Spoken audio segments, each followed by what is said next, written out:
Zalagadoula, Mechkaboula, Bébédi, Babadi Bou. Mélangez tout ça et vous aurez quoi? Bébédi, Babadi Bou.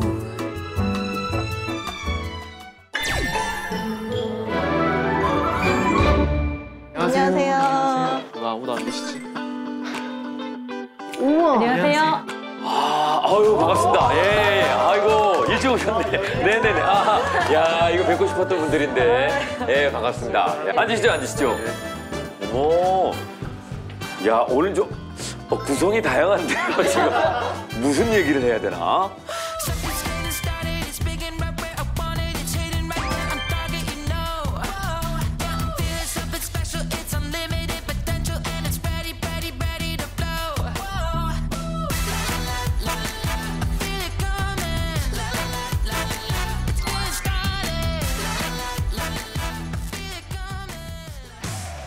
안녕하십니까. 우리가 원하고 또 전하고 싶은 이야기를 맛있는 음식과 함께 나눕니다. 원전식탐의 MC 김성주입니다. 예, 우리가 새해를 맞아서 오늘 모신 여러분들과 함께 또 현재와 미래에 대한 희망적인 이야기를 좀 나눠보려고 하는데요. 일단 식탁 위에 음식이 있으니까 분위기가 많이 좀 훈훈하네요. 그렇죠. 네. 제가요 성주 씨한테 연락을 받고요. 네. 메뉴를 정말 고심을 많이 했습니다. 뭐가 괜찮은데. 제가 만약에 네. 흑백 요리사에 나갔어도 이렇게 고민을 했을까 그런 생각을 좀 했었거든요. 그 정도로. 그럼요. 아유, 감사합니다. 그래서 예. 제가 첫 번째 음식은 겨울 추위에 요거보다 더한 재료는 없겠다 생각을 해서요. 바로 건강을 챙길 수 있는 단호박 죽을 좀 준비를 했습니다. 네. 그냥 딱 봐도 네. 맛있어 보이고 네. 든든할 것 같은 그런 느낌이거든요. 한번 잡숴보시죠. 예, 식기 전에 식기 전에 좀 드셔보시죠. 네. 들고 드셔도 괜찮습니다. 네. 맛있다. 어떠세요? 맛있어요. 이 안에 뭐가 씹히는데 이거 뭐죠? 그렇죠, 씹히죠? 네. 이게 바로 절편이에요. 사실은 우리가 가니쉬로 크로통도 올리고 이렇게 하잖아요. 근데 한국인은 역시 밥심에다가 떡심이잖아요. 그래서 제가 일부러 떡을 조금 튀겼어요. 우리 교수님은 어떻게 좀 요리에 좀 관심이 있으십니까? 아유, 요리는 뭐 도통 못합니다. 그래서 뭐 집에서 거의 뭐 집사람한테 잡혀 살고요. 예. 흔히 하는 말로 그냥 요리 똥손입니다. 요새는요 얼마든지 요리 금손이 될 수가 있는데 보시면은요 사실 우리 단호박죽 하나도 예전에는 다 썰어야죠. 그다음에 볶아야죠. 엄청 일이 많고 엄청 시간이 오래 걸렸어요. 근데 요새는요 보세요. 에어프라이기 있잖아요. 엄청 구워내죠. 그리고 우리 전기 핸드 블렌더 있잖아요. 갈면 끝나잖아요. 그런데다가 우리가 인덕션이 있다 보니까 딱 온도만 맞춰놓고 시간만 맞춰놓으면 알아서 부글부글 끓잖아요. 그러니까 잠깐 다른 일 할 때도 넘치는 일이 없는 거예요. 요리 배우셔야 돼요, 교수님. 네, 알겠습니다. 네. 그래요. 요즘에 요리 기구가 상상을 초월한 그런 기구들이 많은 것 같아요. 이런 거는 저 얼리 어댑터, 우리 성범 씨가 좀 잘할 것 같은데 어떻습니까? 그렇죠. 아무래도 저나 제 또래들은 이런 전자기기에 관심 많으니까. 네. 안 그래도 1월 초에 매년 이맘때쯤 되면 미국 라스베가스에서 CES라고 세계 가전 박람회를 해요. 거기서 좀 재밌게 봤던 거는 스마트 도마라고 해서 우리가 도마를 그냥 칼질할 때만 쓰잖아요. 그게 아니라 저울처럼 딱 올려놓으면 그 식재료 무게랑 영양 성분을 다 표시해주는 도마가 있고요. 와, 대박이다. 요즘에 이제 호모 일렉트로니쿠스? 네. 뭐 이런 얘기 많이 하더라고요. 그래서 그 고민이 되는 거죠. 요거를 최첨단으로 따라갈 것이냐? 네. 아니면 그냥 좀 불편하더라도 이대로 살다 죽을 것이냐? 이제 아직까지는 호모 아날로그 쿠스긴 한데 좀 적응을 해야 될 것 같습니다. 자, 오늘 저희가 원전 식탐 맛있는 음식 이야기와 또 미래 산업에 대한 이야기를 나누려고 합니다. 우리가 사실 편리한 전자제품, 또 인공지능의 신기함에만 눈이 가 있긴 합니다만은 관점을 조금 달리 해보면요. 이것들을 다 사용하려면 어찌됐든 간에 기본적으로 작동을 할 수 있는 힘, 전기가 필요합니다. 네. 예. 기술이 좋아지면 좋아질수록 교수님, 요 저 전기 사용량도 계속해서 늘어나는 게 아닌가 싶은데요. 아, 예, 물론이죠. 우리가 살면서 계속 전기를 사용하고 있습니다. 예. 과학기술이 발전하면 발전할수록 더 많은 전기가 필요하게 되고요. 그래서 작년에는 우리나라에서 최대 전력 수요를 8월에 기록을 했거든요. 작년에요? 네. 최대 전력 소비량. 그렇습니다. 작년 8월이었는데 네. 94.6기가와트를 달성했는데요. 오. 이게 어느 정도 수치냐면 발전소 200개 정도의 분량입니다. 200개 정도의 분량입니다. 8월이면은 그 여름에 더울 예. 때 에어컨 많이 틀었나 보다. 맞습니다. 냉방 수요가 폭증했기 때문에 이 수요가 아주 크게 늘어났고요. 예. 근데 이 현상을 우리가 가볍게만 볼 수 없는 게 뭐냐면 해마다 전력 수요가 늘어나고 있습니다. 그래서 2014년에는 1인당 전력 소비량이 한 9,300kWh 정도 됐는데요. 네. 이게 이제 23년에는 1,637kWh로 한 10% 이상 증가를 했고요. 예. 그리고 우리나라 총 전력 소비량도 보게 되면 한 10년 전에 비해서 14% 정도 늘어났습니다. 근데 가장 큰 어려움은 뭐냐면 바로 산업용 전기입니다. 사실 우리나라의 그 국가 기간 산업이라고 할 수 있는 이 핵심 산업들을 보면요. 뭐가 있을까요? 철강, 네. 반도체, 네. 자동차, 정유, 석유화 다 전기를 엄청나게 쓰는 업종들입니다. 이 기업들이 공장을 돌려서 전기가 물론 있어야 되겠죠. 그렇게 나온 제품을 전 세계로 수출해서 우리나라 경제가 유지가 돼 왔거든요. 근데 앞으로는 AI 때문에 네. AI용 반도체를 만들기 위해서 전기 수요가 늘어날 뿐만 아니라 이 AI 데이터 센터에서 또 전기가 많이 필요합니다.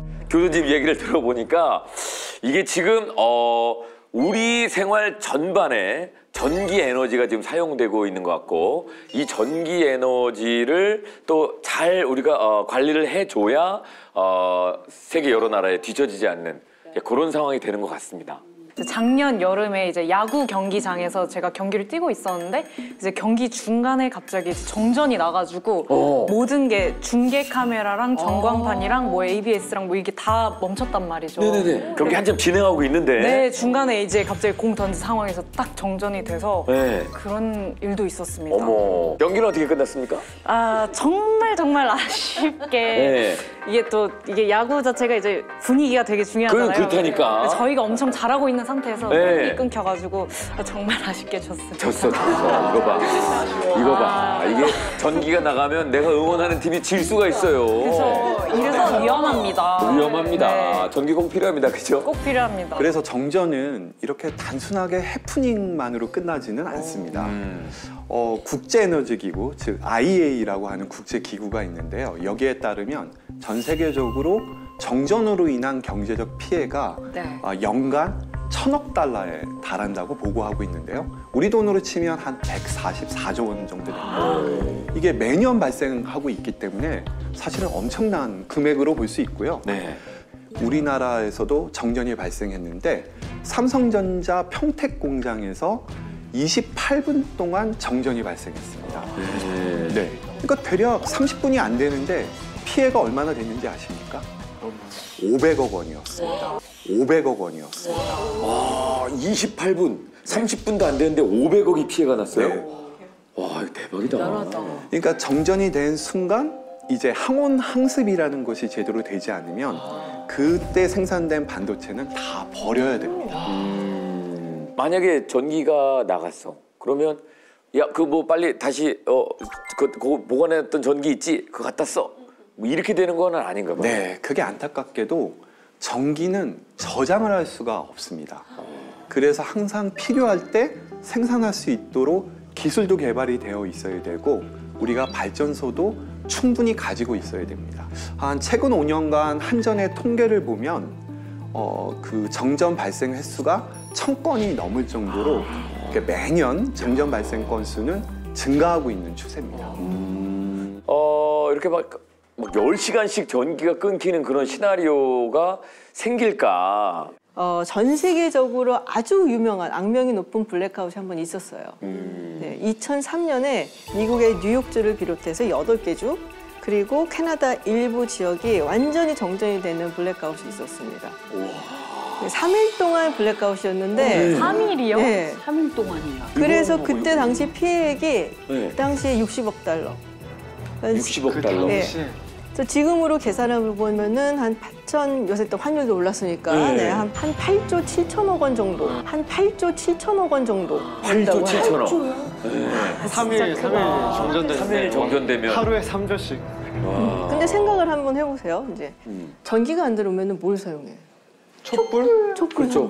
네. 이것도 우리가 많이 사용을 해봤어야지 아는 건데 네, 생소하잖아요. 하다가 실수하고 그러면서 화재가 굉장히 많이 나요. 인명사고도 있고. 그렇구나. 그래서 그때 당시에 뉴욕의 소방관들이 5천 차례나 출동을 했었다라는 정말 전설 같은 얘기가 있어요. 우와. 그래서 그게 2003년이니까 당시 대통령이 조지 W 부시 대통령이었거든요. 네. 그래서 그 사건이 있고 나서 전기 설비를 확충하자라고 했었죠.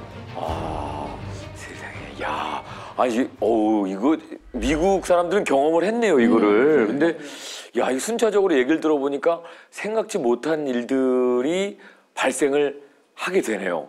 그죠? 조명을 몇 개 끕시다, 일단.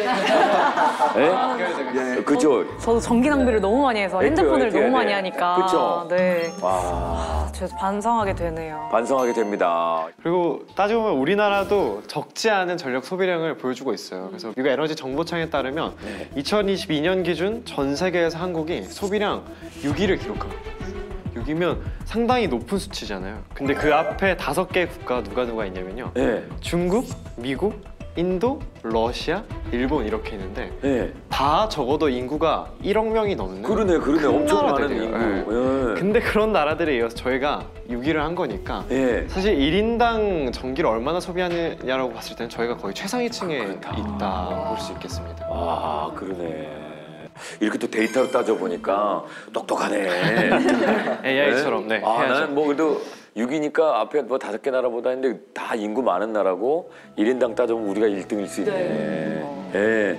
여러분, 우리의 삶을 편리하게 만들어주는 전기, 요게 없다면은 경제적으로, 사회적으로 재앙에 가까운 그런 일들이 닥치게 되는데요. 우리는 계속해서 전자기술은 발전하고 있지만 이 전자기술에 따라가주는 전기의 량이 부족해질 수 있다는 얘기거든요.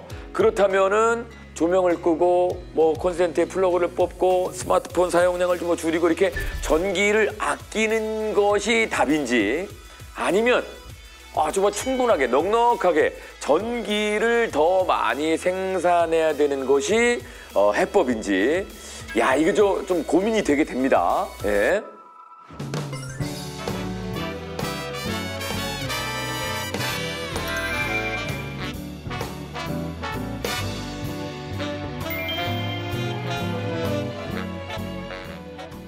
네, 이거 뭐 보기만 해도, 뭐 아주 뭐 군침이 막 감돕니다. 네, 이게 네. 저 순서상으로 아까 그 단호박죽 이후에, 네. 예, 요거 뭐 보니까 뭐 이보음표 파인 다이닝, 예, 이거 네, 요리 이름이 또 따로 있을까요? 그럼요, 있죠. 우리가 보통 요 앞에 있는 거는 알배추 샐러드예요. 우리가 네. 근데 이 겨울에는요, 이 알배추가 굉장히 뭐랄까요, 비타민도 많고 미네랄도 많기 때문에 우리가 겨울에 먹으면 굉장히 시원해서 아주 몸을 차분하게 해주는 역할을 하거든요. 요거 예쁘죠? 네, 이거 이름 뭐예요? 요거는 바로 고추장 빠삐오뜨라고 제가 이름을 지었어요. 고추장 빠삐오뜨. 네, 빠삐오뜨라는 말이 뭐냐 하면은요, 요렇게 그릇을 배 모양으로 만들거나 아니면 사탕 모양으로 만들어서 네. 안에 있는 속을 찌거나 구워내는 걸 얘기하거든요. 근데 제가 오늘은요, 고추장에다가 토마토를 섞어서 양념을 해서 요 빠삐오뜨 자체가 바다 위에 떠 있는 보트처럼 보이잖아요. 그래서 요 안에 해산물을 많이 넣었는데 특히나 대구와 전복을 넣었어요. 그리고 대구가요, 한대성 회기 어종이에요. 그러다 보니까 알을 낳으려면 차가운 바다 수온을 찾아서 막 가요. 근데 지금 아무래도 기후가 조금 많이 아프잖아요. 그러다 보니까 계속 바다 수온이 올라가니까 자꾸 차가운 데로 대구가 가니까 우리 근해에서 잡히질 않는 거예요. 그래서 대구가 약간 귀해졌어요. 올 여름철에 우리나라 그 바닷가의 해수면 온도를 보면 무려 24도였습니다. 그런데 이거는 최근 10년간 가장 높은 온도였고요. 2015년과 비교해 보면 그 해수면 온도가 2.5도나 높아졌습니다. 그래서 우리가 그 예전에 아주 맛있게 즐겨 먹던 그 명태, 이건 이제 동해안에서 거의 사라졌죠.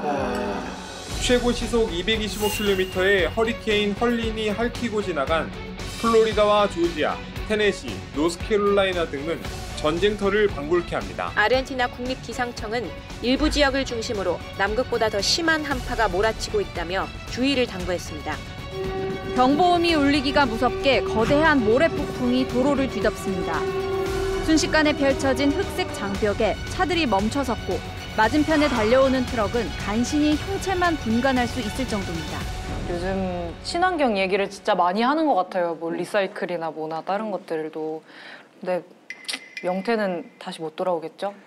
다시 안 많아지겠죠? 돌아올 수 있게 하긴 해야 되는데. 추운 데를 좀 놓는 건 안 될까요? 네. 돌아올 수 없는 명태. 기후변화 얘기가 나왔는데요. 이 기후변화가 우리나라뿐만 아니라 지금 뭐 세계가 함께 노력해야 될 그런 일이 아닌가 싶습니다. 얼마 전에 이제 미국에서 트럼프 대통령이 이제 취임을 했는데, 박사님 그 트럼프 대통령 이제 2기 정부잖아요. 2기 정부가 환경 보호를 위해서 탄소 배출에 대한 입장 뭐 이런 것들이 관심이 많더라고요. 네. 근데 트럼프 대통령은 이제 기후변화 부정론자다라고들도 얘기를 많이 하죠. 그러니까 좀 자세하게 풀어서 얘기하면 이 기후변화라는 것이 인간의 어떤 산업행위로 인해서 일어나는 것이 아니다. 뭐 이런 식으로 이제 생각들을 많이 해요. 그래서 트럼프 대통령이 선거 캠페인 동안 굉장히 많이 했던 말이 있어요. Drill, baby, drill. 그러니까 이제 막 파갖고서는 석유 빼내고 천연가스 빼내고 하자. 우리가 보통 쓰던 탄소 에너지라든지 뭐 석유라든지 이런 거 하는 석유 산업계들 왜 이렇게 악마화를 하느냐. 그러니까는 이제 예전에 탄소 에너지와 그 산업계를 좀 활성화를 시키겠다라는 이제 그런 의지를 많이 갖고 있고요. 그러면 이제 트럼프 대통령은 뭐 화석연료, 그러니까 이제 석유, 석탄, 천연가스 이런 거 통해 가지고 발전소를 계속 가동하면서 전기를 생산하겠다는 뭐 그런 의지인가 보죠? 그렇죠. 그리고 미국이 사실은 자원이 굉장히 많은 나라입니다. 그러니까 거의 온갖 자원은 거기 다 있고요. 그러니까. 석유도 많고요. 석탄도 많고요. 복 받았어요. 천연가스도 많고. 그래서 현재는 사실 미국이 세계 제1위의 석유 생산국이에요. 석유를 통해서 전기를 발명을 하게 되고 그게 에디슨, 테슬라 같은 사람들이고 이제 거기부터 미국이 끌고 가는 2차 산업혁명이 시작이 된 거죠. 에너지 사용의 측면에서 보면요. 석탄이나 석유를 태워서 만든 열을 과거에는 직접 에너지원으로 사용을 했습니다. 근데 제2차 산업혁명이 이루어진 이후에는 그 1차 에너지를 이용해서 전기를 만들고 그 전기를 활용을 하게 된 거죠. 그리고 그 전기가 바로 3차 산업혁명의 라고 불리는 전자, 통신, 산업 발전의 기초까지 되었습니다. 말하자면 이제 전기는 그냥 이렇게 깔고 가는 겁니다. 산업 발전에 있어서 반드시 필요한 것이고요. 우리가 생존하기 위해서는 필수적인 에너지가 되어버렸습니다. 근데 지금 이제 우리가 4차 산업혁명에 들어가 있다고 하잖아요. 이제 여기서 그러면은 무엇일까라고 얘기를 하면은 뭐 여러 가지 얘기 많이 했었어요. 플랫폼도 있고 인터넷 띵스라든지 했는데 결국에는 좁혀지는 것이 AI예요. 인공지능. 너무 중요하죠. 네. 그리고 이 인공지능을 발전시키고 성장시키고 가능하게 하려면은 정말 방대한 데이터가 필요해요. 그래서 데이터 센터가 중요하게 된 거죠. 그리고 이 두 가지를 이제 우리가 운영을 하려면은 무조건 막대한 전기가 필요합니다. 네, 그러면은 뭐 석유, 석탄, 뭐 천연가스 이거 활용하면 되지라고 생각을 할 수 있는데 이제 여기서 우리가 참 피할 수 없는 굉장히 중요한 변수가 생기게 되는 거죠. 그 변수가 뭘까요? 근데 한 가지는 확실하게 보여요. 제가 아까 대구 요리를 했잖아요. 아까 대구를 먹으면서 얘기했던 그 바로 기후변화, 바로 극기의 변수 아닐까요? 환경 문제 네. 그런 거. 기후 문제가 들어갈 수밖에 없어요. 왜냐면은 요새 미국에서 조금 이상한 기후들이, 그러니까 이상한 징후들이 나타나긴 하거든요. 뭐, 뉴욕에 무슨 폭설이 너무 많이 내렸어. 뭐 이런 거라든지. 허리케인이 막 때 아니는데 막 와갖고서는 막 다 부시고 갔어라든지. 그러니까 이런 문제를 아무리 트럼프 대통령이라고 해도 깡그리 무시할 수는 없으니까, 그렇다면은 뭔가 대체할 수 있는 어떤 뭐 에너지가 뭘까?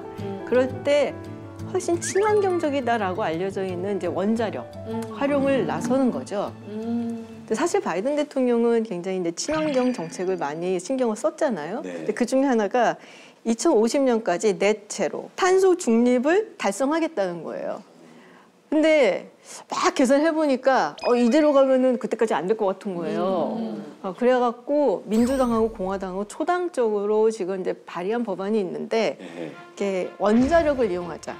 그래서 원자력 설비를 신속하게 이제 승인을 해주는 그런 법안을 발의를 했고, 그래서 이걸 한 3배 정도 원자력 에너지를 활용을 하면 2050년까지 넷제로를 이룰 수 있겠다. 그 정책을 했는데 트럼프 대통령도 아마 그걸 이어갈 것으로 보이긴 합니다. 근데 또 제가 의문이 드는 게 하나 있는데, 아까 산업에는 전기가 많이 필요한 것도 이해가 되고, 근데 전기를 많이 생산한다고 해서 이제 저금을 해놓을 수는 없다고 했잖아요. 그러면은 화력 발전은 화력 발전대로, 그리고 원자력은 원자력대로.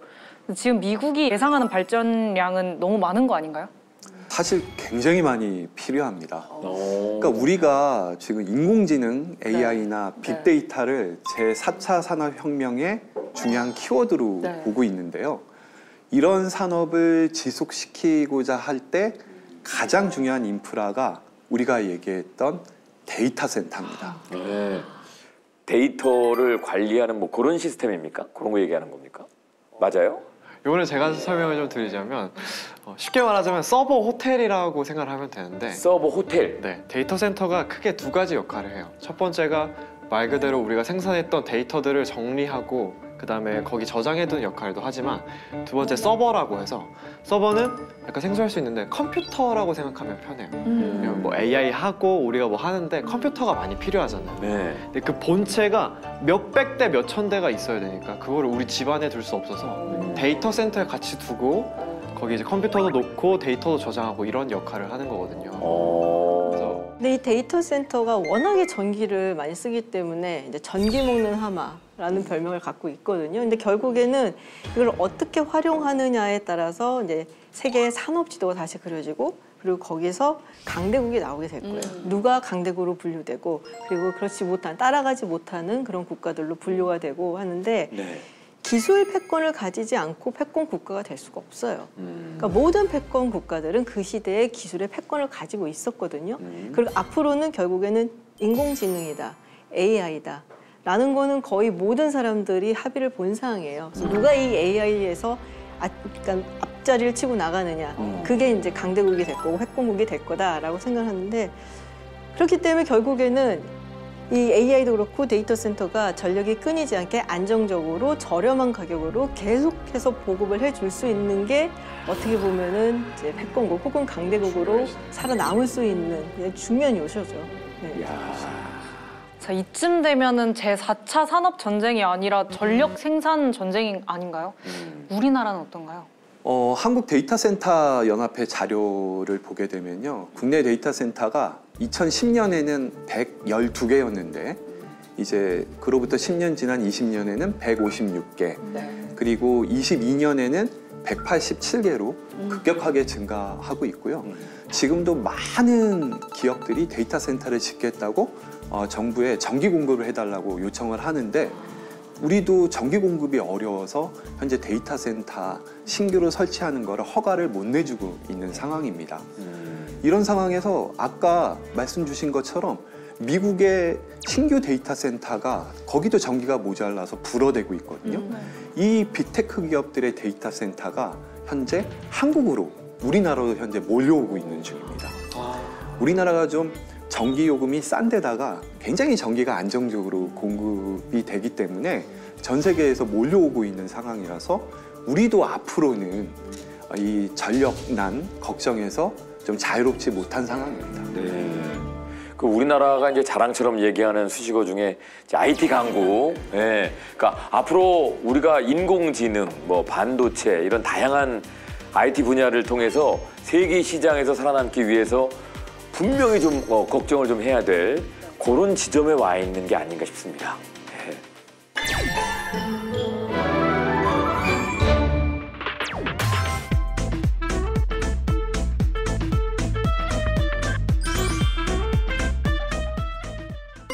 이건 또 뭡니까? 네.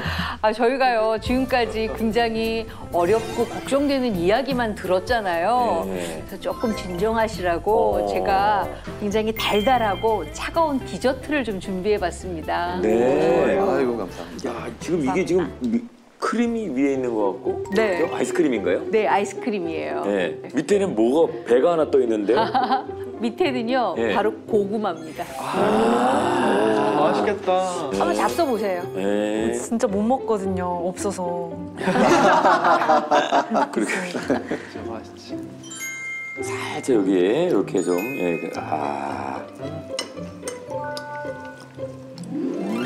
이렇게 잡수시면 돼요. 저희가 요즘 트렌드가 약간 단 거를 어떻게 네. 보면 좀 죄악시하는 문화가 있잖아요. 그래서 그래요? 제로 슈거, 뭐 제로 이런 그래, 것들 그래. 나오고 하는데 오히려 단 걸 적당하게 먹어주면 네. 스트레스 호르몬인 코르티솔 분비가 확 줄어들고요. 우리가 행복감을 느끼게 해주는 세로토닌 분비가 올라가서 이렇게 좀 지치고 힘들 때 기분 네. 전환용으로 적당히 먹는 맞아요. 건 너무너무 네. 좋습니다. 예쁘고 아주 그냥 아기자기한 그런 요리들이 나오려면 또 전기가 뒷받침 그럼요. 해줘야 뒷받침이 되고. 충분하게 돼야 되죠. 네. 사실 뭐 기후 위기 얘기 많이 하잖아요. 네. 근데 우리나라가 최근에 조금 부끄러운 상을 탔습니다. 네. 부끄러운 상이요? 네. 그 세계 150개국에 2천여 개 환경 단체가 모여갖고 만든 기후 환경 네트워크라고 있어요. 네. 네, 여기서 이제 매년 1999년부터 기후 변화를 이제 늦추는데 악당 역할을 한 국가들을 선정을 해서 상을 줍니다. 네, 1위 국가 선정되면 굉장히 불명예스러운 거죠. 네. 한국이 1위를 했어요, 최근에. 한국이 제일 큰 악당이에요? 뭐 계속 했던 건 아니지만 네. 제가 기억하는 2021년인가 했었어요. 그 당시에 한 환경활동가가 그런 말을 했거든요. 한국이라는 나라가 BTS, 뭐 삼겹살, 네. 뭐 거기다가 뭐 삼성이라든지 어떻게 보면 트렌드를 막 선도하는 정말 멋진 국가인데 기후변화 이슈에 있어서만큼은 굉장히 과거에 머물러 있다. 그래서 우리가 지금까지 트럼프 대통령은 왜 이렇게 기후변화에 대해서 자극을 못하고 미국이 그러면 안 되는 거 아니에요? 막 했잖아요. 네. 우리도 똑같아요, 사실은. 남말할 처지가 아니었네요. 그런 처지가 아니에요. 정말. 네. 사실 이게 아까 말씀하신 그 온실가스 배출 그걸로 따지고 봤을 때 1위 국가는 중국이에요. 2위가 미국이고 3위가 인도고 우리나라가 몇일까요? 설마 4위는 아니겠죠? 4위는 아니에요. 네, 4위는 아닌데 7위예요. 럭키 세븐. 아하. 근데 생각을 해보시면은 네. 중국 뭐 14억이고 미국 뭐 3억이 넘고 인도도 뭐 14억이에요. 인구 제일 많은 우리 지금 5천만이 좀 넘는데 1인당으로 따져보면은 우리가 2위입니다. 또 1인당으로 따지면 2위까지 올라가요. 네, 2위까지 올라가요. 그러니까는 별로 그렇게 트럼프 대통령을 욕할 처지는 아니다. 네. 우리나라는 뭐 IT 강국인 거 다 아시잖아요. 근데 또 제철, 조선, 화학, 자동차 이 산업의 수출 의존도가 굉장히 높거든요. 결국 이 제품들을 수출해서 우리는 먹고 사는데 이 산업에 공급되는 전기의 약 3분의 1이 바로 석탄으로 만든 겁니다. 그러다 보니까 우리나라가 기후 악당이 된 거고요. 결국 그 석탄 발전소를 점점 줄여나가겠다, 폐지하겠다라고 하는 계획을 발표를 한 겁니다. 그러면 이제 생기는 문제가 그럼 기존에 쓰던 전기는 도대체 어디서 구할 거냐. 이게 지금 이제 문제인 거죠. 게다가 인공지능 데이터 센터 때문에 전력 수요는 더 늘어난다고 했는데 그러면 우리의 숙제는 환경에 안 좋은 영향을 미치지도 않으면서 안정적으로 대량으로 전기를 생산할 수 있는 방식이 과연 뭘까? 이거에 대한 고민이 깊어질 수밖에 없는 시점입니다. 그 포인트네요. 그래서 이제 우리가 신재생 에너지 뭐 이런 얘기 많이 하는 거 아니겠습니까? 그 가까운 저 안산의 탄도항만 가도 거기 저 풍력 발전기 막 돌아가고 있잖아요. 아니 근데 풍력뿐만이 아니라 우리 저희 아파트 베란다를 보면은요. 전부는 아닌데 일부에 꽤 많이 태양광 패널이라고 하죠. 그런 게 설치가 다 되어 있더라고요. 이런 것도 다 전기를 얻기 위한 도움이 되지 않을까요? 아, 네. 물론 도움이 많이 되죠. 특히 신재생 에너지 기술은 계속해서 발전을 하고 있고요. 앞으로도 더 많은 가능성을 가지고 있는 건 분명합니다. 그런데 이 태양광 풍력으로 대변되는 이 재생에너지는 두 가지 문제점을 우리나라에서 가지고 있습니다. 첫 번째, 풍력을 한번 보죠. 결론적으로 우리나라의 바람의 질이 좀 안 좋습니다. 그러니까 유럽의 경우에는 초당 한 10m에서 13m의 속도로 이 바람이 부는데요. 우리나라는 그 한 절반에서 조금 넘는 한 7m 이 수준으로 바람이 불다 보니까 이 유럽에 비해서는 이 바람의 양이 굉장히 적은 편입니다. 그리고 두 번째, 태양광. 요즘 많이 설치를 하고 있는데요. 이 태양광도 유럽의 경우에는 하루에 이용하는 시간이 한 4~5시간 이렇게 되거든요. 근데 우리나라는 3.5시간밖에 안 되는 데다가 이게 여름에 문제가 생깁니다. 우리 여름에 뭐 있죠? 장마. 장마가 막 일주일 열흘 동안 지게 되면 이때는 전기를 생산할 수가 없거든요. 그러면 대안이 이제 없게 됩니다.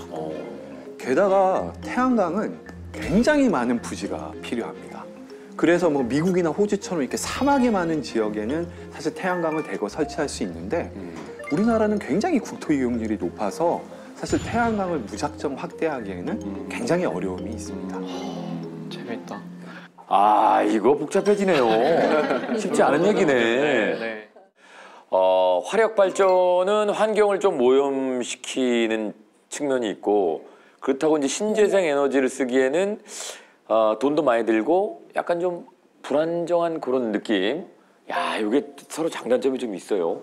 네. 사실 그 문제는 우리나라만의 고민은 아니고요. 전 세계 모든 나라가 하고 있는 고민입니다.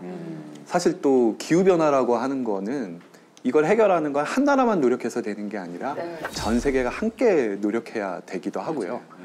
그래서 각국의 그 에너지 정책에 이제 관심을 가질 수밖에 없는데요. 전 세계적인 경향을 보게 되면 유럽에서는 이 신재생 에너지가 상당히 이제 불안한 상황입니다. 그러다 보니까 유럽에서 대안으로 현재 찾고 있는 게 뭐냐? 다시 원전. 이것입니다. 다시 원전. 네. 그래서 스웨덴, 이탈리아, 스위스 등의 나라는 이제 과거 탈원전을 선언한 나라인데요. 다시 원전으로 복귀하려고 하고 있고요. 프랑스나 영국, 폴란드, 네덜란드 등도 원전 신규 건설을 추진 중입니다. 아니 화력발전소를 더 짓는 것이 아니고 원자력 발전소를 더 짓겠다고 하는 움직임은 사실 원자력 발전이 이게 환경에 영향을 조금 덜 끼치기 때문은 아닌가요? 예, 물론입니다.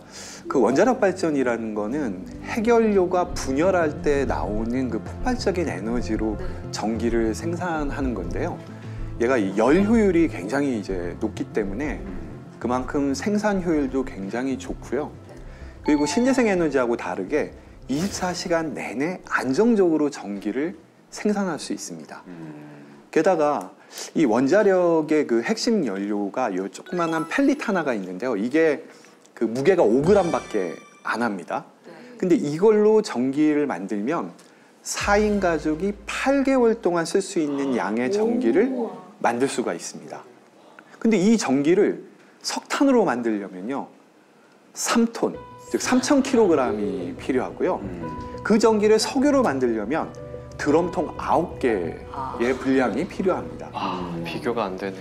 이렇게 원전은 사용하는 원료가 적기 때문에 당연히 이산화탄소 배출도 적을 수밖에 없고요. 그래서 IPCC라고 하는 국제기구가 있는데 이거는 기후변화에 관한 정부 간 협의체라고 불리는데요.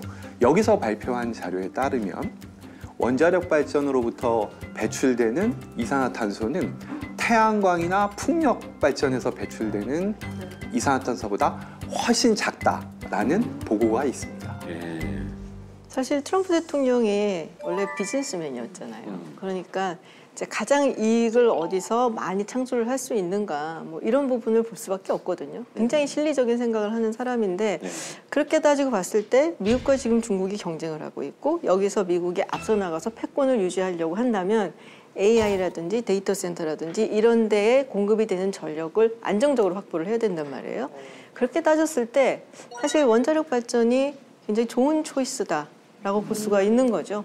뭐 굉장히 안정적으로 나올 수 있고 저렴하고 그리고 환경 친화적이라고 얘기를 하는 게 1테라와트시당 발생을 하는 뭐 온실가스라고 하죠. 그게 가장 낮은 게 태양열이고요. 그 다음으로 낮은 게 사실 원자력이에요. 그러니까 굉장히 나쁘지 않은 선택이다라고 보여지고 실제로 이 마이크로소프트 하면 생각나는 빌 게이츠. 네, 빌 게이츠 같은 경우도 이 원자력 발전이 되게 중요하다, 필요하다라고 강조를 한 적이 있어요. 그런데 그러면 우리나라는 또 어떤가요? 우리나라도 원자력 발전 운영을 계속 검토하고 있는 상황인가요? 어떻습니까? 사실 우리나라는 원전 기술에 있어서는 아주 강국입니다. 앞서 나오고 유럽의 에너지 정책이 보면 이제 원전을 다시 활용하는 쪽으로 회귀하고 있다고 말씀을 드렸는데요. 그러면 이제 원자력 발전소를 새로 지어야 되잖아요. 근데 전 세계적으로 원자력 발전소를 지을 수 있는 나라는 그런 능력을 갖춘 나라는 사실 몇 개 없습니다. 미국, 프랑스, 중국, 러시아 그리고 한국입니다. 우리가 뭐 중국이나 근데 사실 러시아에 의존하기는 어렵고 결국 미국과 프랑스에 의존하거나 한국에 의존을 해야 되는데 우리는 상당히 높은 기술력을 가지고 있는데요. 최근엔 체코 역사상 최대 규모의 투자 프로젝트라고 할 수 있는 원자력 발전소 건설을 발표했는데요. 그 사업 규모가 자그만치 24조 원에 달합니다. 근데 우리나라가 여기에 우선 협상 대상자로 선정이 됐고요. 이제 앞으로 최종 계약을 앞두고 있는 상황입니다. 더군다나 지난달에는 루마니아 원전 설비 개선 사업에도 약 1조 2천억 원의 계약을 성사시킨 바 있습니다. 그러니까 뭐 우리 원전 기술이 세계적인 수준이라는 말씀이신데, 근데 이제 그 뭐 태양열이라든가 풍력 이런 거에 비해서 사실은 원자력도 지금 이제 친환경이라고 말씀을 하셨잖아요. 근데 이제 이게 원자력은 그 이제 핵분열 그 과정에서 방사능 뭐 이런 거 그리고 이제 핵 연료 이 폐기물 이런 것 때문에 사실은 환경을 또 해칠까봐 걱정하시는 목소리도 많으시거든요. 예, 당연합니다. 뭐 걱정이 없을 수는 없고요. 원자력 발전이 사실 다 좋은데 그 유일하게 하나 이제 문제가 사용 후 핵연료가 발생한다는 거고 얘는 굉장히 위험한 물질이라서 아주 철저하게 관리를 해야 됩니다. 근데 이제 다른 나라들을 보면 그러니까 우리나라보다 원자력 발전을 먼저 시작했던 캐나다나 아르헨티나를 보게 되면 아무런 사고 없이 지금 사용 후 핵연료를 잘 관리하고 있습니다. 결국 뭐 기술이 없는 것은 아니고요. 그래서 우리나라의 지금 전력 수요는 증가하고 그래서 좀 원전을 활용해야 되겠다라는 국민적인 공감대가 형성이 되면 결국 이 사용 후 핵연료를 잘 관리하기 위한 법안도 만들어서 불안감을 좀 덜면서 이 사용 후 핵연료를 체계적으로 관리해야 되지 않나 이렇게 생각이 들고요. 특히나 우리가 이제 원전을 이렇게 확대하는 게 필수라고 판단이 된다면 이 사용 후 핵연료를 안전하게 처리할 수 있는 고준위 방사성 폐기물 처분장, 우리가 흔히 방패장이라고 하죠. 이 방패장을 마련을 해야 됩니다. 근데 우리가 가만 보면 인구 밀도가 그냥 세계 최고 수준의 나라다 보니까 이 방패장을 지을 만한 이 땅이 마땅치 않고 뭐 주민 반발이 많아서 지금까지는 못했는데요. 그래서 현재 사용 해결료는 현재 원자력 발전소 부지 안에 임시로 저장이 되어 있습니다. 근데 문제가 이제 2030년대 초가 되면 그 임시 저장 시설이 이제 찹니다. 그래서 더 이상 원전을 지어도 가동을 못할 상황이거든요. 그래서 이 방패장 건설에 대한 논의는 더 이상 미룰 수가 없는 상황이고요. 그래서 정부도 원전을 더 짓겠다고만 얘기해서는 절대로 안 되고 이에 수반되는 그 방패장을 건설할 이 계획도 마련해서 국민적 공감대를 형성할 필요가 있습니다. 2030년이면 얼마 안 남았는데. 얼마 안 남았습니다. 지금 급합니다. 와, 이거에 대한 뭐 국민적인 합의도 있어야 되고, 그죠? 네, 물론입니다. 사실 가장 핫한 주제가 나오게 되는데 SMR이라는 친구가 있어요. SMR? SMR. 얘는 이제 Small Modular Reactor라고 해서 소형 모듈 원자로의 줄임말인데요.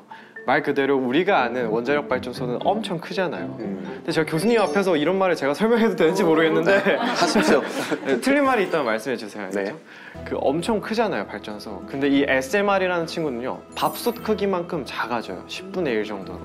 그럼 이렇게 됐을 때 그 기존 원자력 대비 한 10분의 1 정도 크기로 발전을 시킬 수가 있고, 제가 봤던 논문에서는 그 이런 방 하나 정도의 이제 원자력 발전소가 들어갈 수 있다는 식으로 얘기를 하더라고요. 그게 소형이네요. 네, 그래서 엄청 소형인 원자력 발전소가 생기는 거죠.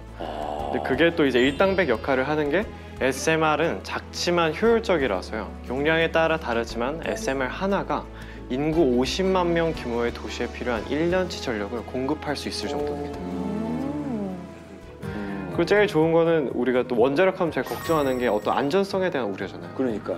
이거는 이제 어떤 환경이 생겨도 중력으로 인해서 자동으로 냉각되는 장치를 갖고 있는 경우도 있고 아무래도 이 앞으로 SMR이라는 기술이 정말 뜨지 않을까 감히 예측해 봅니다. 예, 야, 우리는 ASMR만 들어봤는데 ASMR 매일 듣죠. 그죠? 그쵸. SMR을 지금 처음 듣습니다. 저 성범 씨가 쭉 설명을 했는데 맞는 얘기입니까? 아, 예. 아주 설명을 잘 해주셨고요.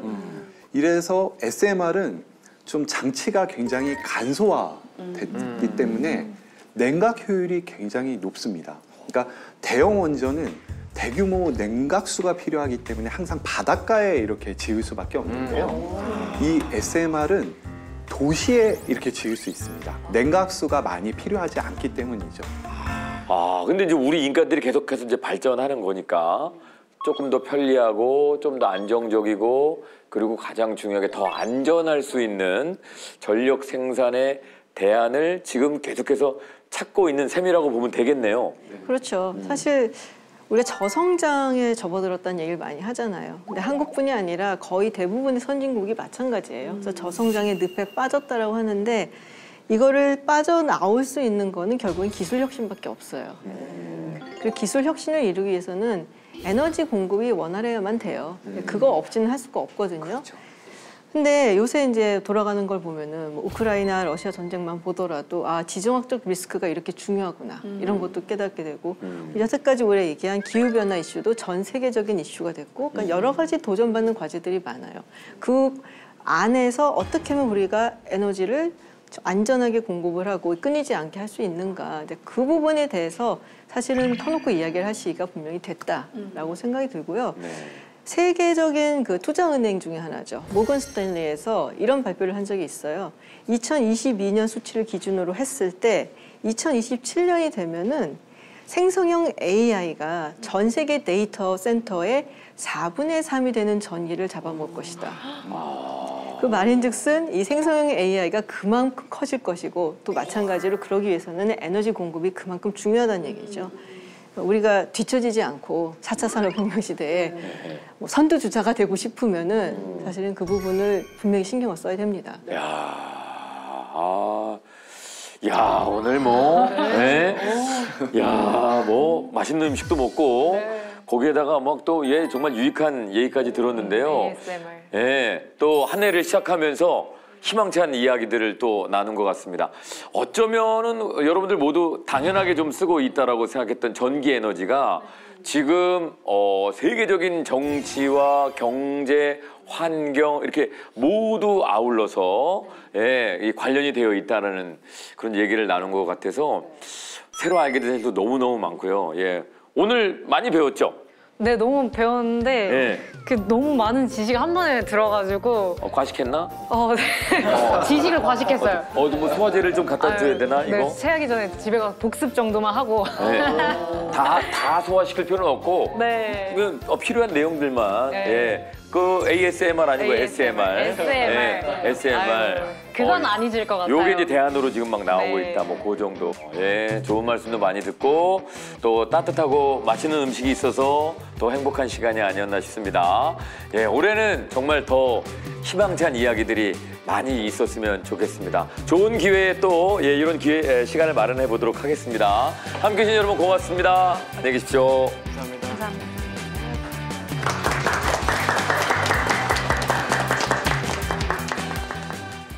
즐거운 프로의 세상 Play the next channel